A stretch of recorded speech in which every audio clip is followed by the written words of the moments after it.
a mais um Aprender Inglês em 30 horas. Eu sou a Melanie e é muito bom estar na sua companhia. E vamos então a mais um episódio deste web episode denominado Aprender Inglês em 30 horas. E hoje nós vamos falar acerca de um tema muito importante que tem a ver com a pronúncia. Como devem perceber, não estou sozinha. No fundo tem um som então do Aprender Inglês em 30 horas em CD. E eu quis colocar aqui só para ilustrar um pouco. Hoje que estamos a falar exatamente da pronúncia. A pronúncia em inglês é accent. E accent é uma área muito importante no inglês, para quem quer aprender inglês, porque ajuda-nos primeiramente ajuda-nos a saber, afinal, como é que nós vamos pronunciar as palavras, né, numa língua diferente, e depois porque permite uma melhor comunicação. E a melhor coisa que eu sei que o que a maioria de nós quer é realmente ter uma boa comunicação. Portanto, hoje não será diferente, vamos falar acerca do accent. Accent, a pronúncia, pronunciation, no outro caso. E como é que então pode-se ter uma boa pronúncia em inglês? O que eu faço para ter uma boa pronúncia em inglês?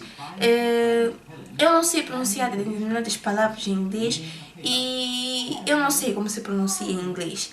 Olha, saber a palavra e não saber como se pronuncia são coisas diferentes. Porque eu posso saber que laranja é orange, ou orange é laranja, mas eu não saber dizer que orange é orange. Eu dizer orange, ou dizer orange, ou dizer orange.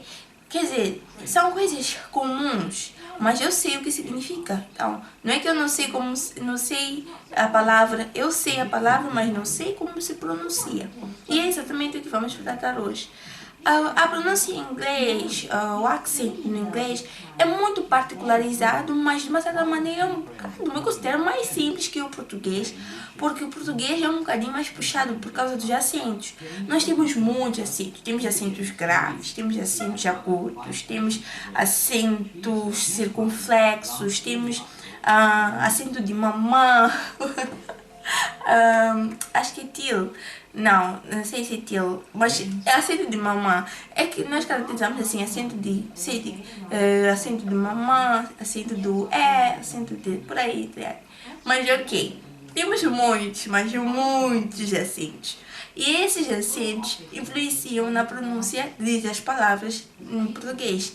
E quando nós não sabemos pronunciar bem com os acentos, a palavra muda totalmente de forma e ganha outra forma em um outro contexto. Mas o inglês é um bocadinho mais particularizado. Por quê? Porque as palavras, como elas são, não levam acentos. Em inglês, praticamente não há acentos. É que nem a pontuação, vírgula, ponto. No inglês, pela minha leitura e pelos meus estudos, eu fui verificando que o inglês não leva tanto as vírgulas, por exemplo, como em português. Porque, por exemplo, se eu digo, por exemplo, eu coloco lá uma vírgula para ilustrar, então, dar uma ênfase ao exemplo. Mas no inglês, if for example, we have, logo está tudo interligado. Então, por que eu vou querer pôr a vírgula, colocar a vírgula no if, for example, we have? Então, aí já muda um pouco o contexto. Então, é para mostrar que há coisas no inglês e no português que são muito diferentes, totalmente diferentes. E o inglês não leva acento, então é um bocadinho mais simples, porque nós não vamos dizer orange. Orange é como se levasse o acento, ou não é ou não há. Nós não vamos dizer orange, porque não leva acento grave, nem agudo no O. Então, a casa não leva acento, for home não há acento. Então, é um bocadinho mais smooth, tudo só vai assim, desliza. Então, é uma dica. No inglês não há acentos, então não há necessidade de nós estarmos a implicar com as palavras e não ser carregar umas, levantar um tom noutras, baixar noutras. Não há necessidade, é tudo smooth. Uma outra particularidade que as palavras em inglês têm é por causa mesmo de algumas palavras, como R, where. Eu, de natureza, tenho língua presa, então eu nunca me dei muito bem com os R's em português. Mas quando eu soube que afinal os R's não tinham lá tanta ênfase, não importância tem, mas tanto foco assim como em português, no carro, na garrafa, e tudo no inglês, não havia nada disso. Eu fiquei super, hiper, mega, chega, terra feliz por saber que afinal essa língua presa tinha uma grande utilidade. Eu até pensei em cortar, vou assumir. Eu já pensei em cortar a língua presa, já pensei em tratar da língua presa, mas depois eu vi que, bem, não vou assumir. A minha mãe, ela ajudou-me muito e me fez entender que é melhor ficar assim porque Deus sabe como ele faz as coisas. E yes, He knows. He knows really good. Então, pronto, ele sabe muito bem. Então, eu tô feliz assim como eu tô com essa língua. O que aconteceu é que eu continuei com a língua. E isso ajudou-me no R. Mas mesmo para si que não tem a língua, não precisa ter língua presa, não. Mesmo para si, é possível sim acentuar o R. Ou seja, acentuar o R num lugar de uma dada maneira. À medida que vais falando, aquilo vai ficar num hábito. Essa é questão de hábito. Então, o R no inglês, o I no inglês, o Y no inglês, o E no inglês. São letras muito sensíveis, ou seja, são letras que mesmo merecem muita atenção na hora de se pronunciar. Então, quando vê que vai pronunciar uma palavra que começa com I, começa com E, tem E, envolve E, envolve I, envolve O, envolve Y, envolve W também, envolve R. Então é melhor ter um pouco de cuidado. Vamos, por exemplo, a palavra war. War significa guerra. Então, o W aqui em português é um bocadinho pronunciar. Eu não conheço muitas palavras com W, assim, de cara, mas não é assim tão complicado. Mas no inglês também não é assim complicado, só que tens que ter atenção. O W tem uma função de W. Então, temos W em português, chama W, mas temos o W mesmo. Então, war. E eu tô mesmo assim com essa palavra, war. Então, war tem uma atenção, por quê? Porque na hora do acento, alguns dicionários, eu estou usando um dicionário em inglês, português, que tem pronúncias. Aqui, war é muito forte, mas é forte mesmo, por causa mesmo da pronúncia. Então, W tem que ter cuidado. E se forem perceber, tem R também, war, mas normalmente não se diz war. Não, o R é muito leve, mas muito leve, principalmente quando a gente está nas terminações das palavras. Fighter. A gente só leva o R para dar a entender que estamos a falar de fighter, mas não é que é fighter. Então no inglês às vezes até palavras que quando tu falas com alguém e tu pronuncias e quando tem R no fim, no inglês não é muito complicado. Tu pode dizer, por exemplo, fighter, e a pessoa vai perceber que está já tratando de fighter. Agora, dependendo também do contexto, claro. Fight e fighter são coisas diferentes. Fight é um substantivo e fighter é quem pratica a ação, ou seja, é um adjetivo.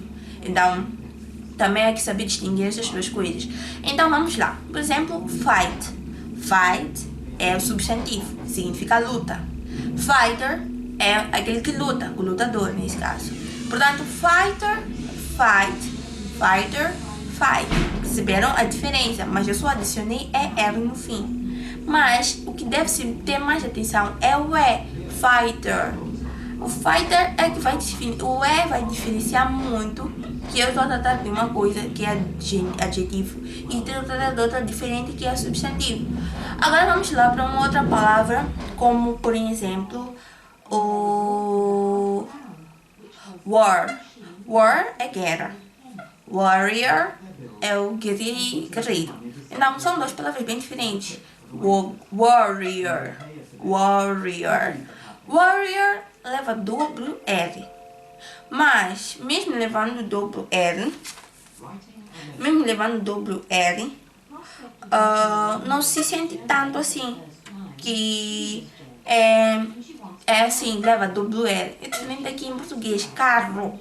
Temos que carregar para mostrar que estamos a falar de carro de condução e não de carro de expensivo, algo de um alto valor. Não. Portanto, podem perceber, alto valor monetário. Podem perceber então que há diferenças. E é exatamente essas diferenças que temos que compreender antes de nós entrarmos em lições um bocadinho mais profundas. Portanto, hoje nós falamos acerca da do accent, da pronúncia. E tem um outro aspecto muito importante que nós devemos ter no inglês. Nós não queremos imitar ninguém. Tem o inglês dos sul-africanos, tem o inglês dos tanzanianos, tem o inglês dos nigerianos, tem o inglês dos americanos, que também é muito diferente do inglês dos britânicos. Acredita-se que os britânicos, ou seja, na Inglaterra, o inglês é super puro. É aquele inglês que você diz isto sim em inglês. Mas na América é inglês também. Aqui bem lá na África do Sul é inglês. Então, nós não vamos tentar imitar porque, pronto, o que nós devemos saber é que o que eu for a falar as pessoas vão perceber e isso vai garantir uma boa comunicação. E o resto ganha-se com o tempo. Eu não ganhei a minha pronúncia daqui para aqui. Eu falava muito mal no princípio, eu não sabia dizer determinadas palavras, mas com o tempo nós vamos aprendendo como se dizem as palavras, à medida que nós vamos ouvindo. Então eu aconselho assim, que tiver CDs, ou tiver séries, ou tiver determinadas programas, ou mesmo coisas que costuma ver e assistir, invista muito em assistir em inglês, porque isso a pessoa ganha mentalmente a capacidade de saber que afinal esta palavra tem essa pronúncia e não esta, como eu pensava. E isso depois fica com o tempo. Isso é natural, isso fica, e é muito difícil sair, muito. Então, eu faça como aqui os jovens aqui, que estão a ajudar a treinar. Então, ouça mais coisas desse gênero, vai nos ajudar e muito. E nós nos vemos no próximo episódio de Aprender Inglês em 30 horas. Foi muito bom estar consigo, cada aluno, e até lá.